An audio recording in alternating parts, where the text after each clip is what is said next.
চীন ভারত সম্পর্কে উত্তেজনার পারদ আবারও তুঙ্গে। ভারতের দাবি প্রিয় মানচিত্রে অযাচিত দখল বসিয়েছে চীন, জানিয়ে ভারতের পক্ষ থেকে এসেছে তীব্র প্রতিক্রিয়াও। চীন ভারত দ্বন্দ্বের নেপথ্যের কারণ জানাতে ইনসাইড স্টোরিতে আপনাদের সাথে আছি আমি আফরিন ইকরা।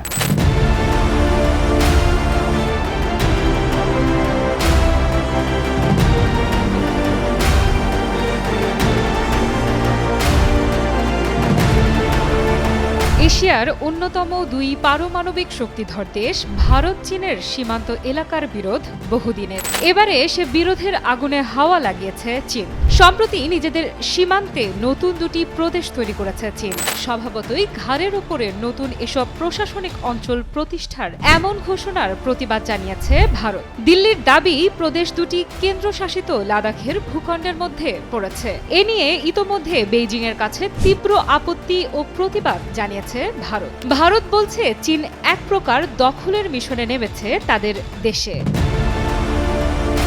চীন ভারত দুই দেশের সীমান্ত এলাকার টানাপোড়েন নতুন কিছু নয়। এর আগে 2020 সালের জুন মাসে ভারতের উত্তরাঞ্চলে লাদাখের গালোয়ান সীমান্তে সংঘর্ষে জড়ায় চীন ও ভারতের সীমান্তরক্ষী বাহিনী। এতে প্রাণ হারায় দুই দেশের অন্তত 24 জন সেনা সদস্য। সেই থেকে আবারও দুই দেশের সম্পর্কে টানাপোড়েন শুরু হয়। এ সময় জাতিসংঘ পর্যন্ত দুই দেশকে সর্বোচ্চ সংযম প্রদর্শনের আহ্বান জানায়। আবারও সেই লাদাখকে ঘিরে চীন ভারত সম্পর্কে উত্তেজনার পারদ বেড়েছে। ঘটনার সূত্রপাত গত 27 ডিসেম্বর চীনের উত্তর পশ্চিমাঞ্চলের স্বায়ত্তশাসিত অঞ্চল জিনজিয়ানকে ঘিরে। ওই অঞ্চলের উইঘুর সম্প্রদায়ের সরকার হেয়ান ও হেকাং নামে নতুন দুটি কাউন্টি প্রতিষ্ঠার ঘোষণা দেয়। শহর দুইটির কিছু অংশ ভারতের কেন্দ্রশাসিত অঞ্চল লাদাখের মধ্যে পড়েছে বলে দাবি দিল্লির। 3 জানুয়ারি এক প্রতিবেদনে বিষয়টি নিশ্চিত করেছে ভারতীয় সংবাদ মাধ্যম এনডিটিভি।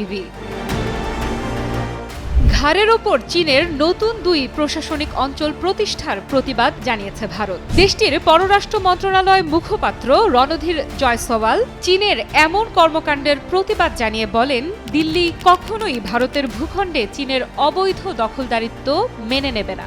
ভারত সীমান্ত ঘেঁষে শুধু দুইটি নতুন কাউন্টি প্রতিষ্ঠার ঘোষণা দিয়েই ক্ষান্ত হয়নি চীন।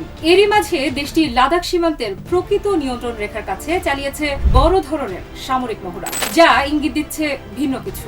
দুই দেশের এই উত্তেজনার মধ্যেই এবার লাদাখ সীমান্তে প্রকৃত নিয়ন্ত্রণ রেখার কাছে বড় ধরনের সামরিক মহড়া চালিয়েছে বেইজিং। 13 জানুয়ারি সংবাদ মাধ্যম ইন্ডিয়া টুডের এক প্রতিবেদনে বলা হয়েছে, বরফে ঢাকা এলএসির সর্বোচ্চ উচ্চতায় পিপলস লিবারেশন আর্মির জিনজিয়ান সেনা কমান্ডোর একটি রেজিমেন্ট যুদ্ধ মহড়া সম্পন্ন করেছে। প্রতি বছর 15 জানুয়ারি ভারতে আর্মি ডে পালিত হয়। এই দিবসের মাত্র দিন কয়েক আগে পূর্ব লাদাখের এলএসিতে চীনা সেনাদের যুদ্ধ মহড়াকে অত্যন্ত তাৎপর্যপূর্ণ বলে উল্লেখ করেছেন ভারতের প্রতিরক্ষা বিশেষজ্ঞরা। ইন্ডিয়া টুডে বলেছে, পৃথিবীর উচ্চতম যুদ্ধক্ষেত্রে ভীষণ খারাপ আবহাওয়ায় সেনাবাহিনীকে প্রস্তুত করে নিতে মহড়া চালিয়েছে পিপলস লিবারেশন আর্মির জিনজিয়ান সেনা কমান্ডোর একটি রেজিমেন্ট। চীনা সেনারা অস্ত্রশস্ত্র হাতে যুদ্ধ অনুশীলনের পাশাপাশি সেখানে সেনাদের গাড়ি, ড্রোন সহ নানা অস্ত্রশস্ত্র ব্যবহার করেছে। এছাড়া চরম সংকটময় অবস্থায় টিকে থাকতে শারীরিক ও মানসিক অনুশীলনও করানো হয়েছে চীনা রেজিমেন্টকে। চীনের এই মহড়ার খবর পাওয়ার পর এলএসিতে সতর্ক অবস্থান নিয়েছে ভারতীয় সেনারা। তবে মহড়া চলাকালীন প্রকৃত নিয়ন্ত্রণ রেখায় কোনো আগ্রাসন দেখায়নি পিএলএ। চীনের এই সামরিক মহড়া নিয়ে বিশ্লেষকরা বলছেন, লাদাখের উঁচু পাহাড়ি এলাকায় মহড়া চালিয়ে হিমালয় অঞ্চলের লড়াইয়ে নিজেদের শক্তি বৃদ্ধি করতে চাইছে চীন। এই এলাকায় পিএলএর অফিসার এবং জওয়ানরা যেসব শারীরিক চ্যালেঞ্জের মুখে পড়েছেন সেটা কাটিয়ে ওঠাই এই মহড়ার মূল লক্ষ্য। ভবিষ্যতে ফের আগ্রাসনের রাস্তায় হাঁটতে পারে বেইজিং। দখলদারিত্বের হিসেব নিকেশে চুলচেরা বিশ্লেষণ চলছে দুই পরাশক্তির সামরিক সক্ষমতার। সীমান্ত এলাকার উত্তেজনার পারদ বাড়ার সঙ্গে সমানুপাতিক হারে বাড়ছে দুই পরাশক্তির সামরিক শক্তিতে কে এগিয়ে কে পিছিয়ে, এই প্রশ্ন রইল সে প্রশ্নের উত্তর। বিশ্লেষকদের শঙ্কা, চীন ভারতের সীমান্তের সাম্প্রতিক অবস্থা যে কোনো সময় রূপ নিতে পারে সামরিক সংঘাতে। যদি সত্যি সেটা হয়, সেক্ষেত্রে কোন দেশ এগিয়ে থাকবে সামরিক শক্তিতে, সেটাও এখন বৈশ্বিক বড় প্রশ্ন। গ্লোবাল ফায়ার পাওয়ার ইন্ডেক্সের তথ্য অনুযায়ী ভারতের সামরিক বাহিনীর মোট সদস্য সংখ্যা 14,55,550 জন, যেখানে চীনের রয়েছে 20,35,000। এখানে চীন পরিষ্কারভাবে এগিয়ে। প্রতিরক্ষা বাজেটেও ভারতের থেকে 3 গুণেরও বেশি এগিয়ে চীন। ভারতের প্রতিরক্ষা বাজেট $73.9 বিলিয়ন, আর চীনের বাজেট প্রায় $229 বিলিয়ন।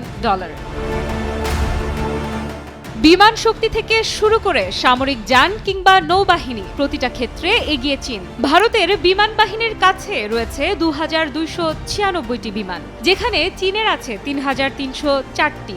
এছাড়াও ভারতের হাতে রয়েছে 4,614টি ট্যাঙ্ক এবং 1,51,248টি সামরিক যান।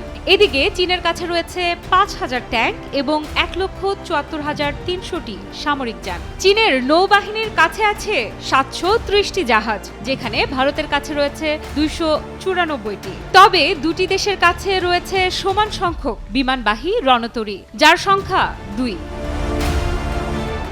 দুটি দেশের সামরিক সক্ষমতার এমন দৃশ্যমান পার্থক্যের পরও ভারত কি বিরোধে জড়াবে চীনের সঙ্গে, নাকি নিজেদের ভূখণ্ডের অস্তিত্বের লড়াইয়ের প্রশ্নে আপোস করবে চীনের কাছে? সেটাই এখন সময়ের সবচেয়ে বড় প্রশ্ন।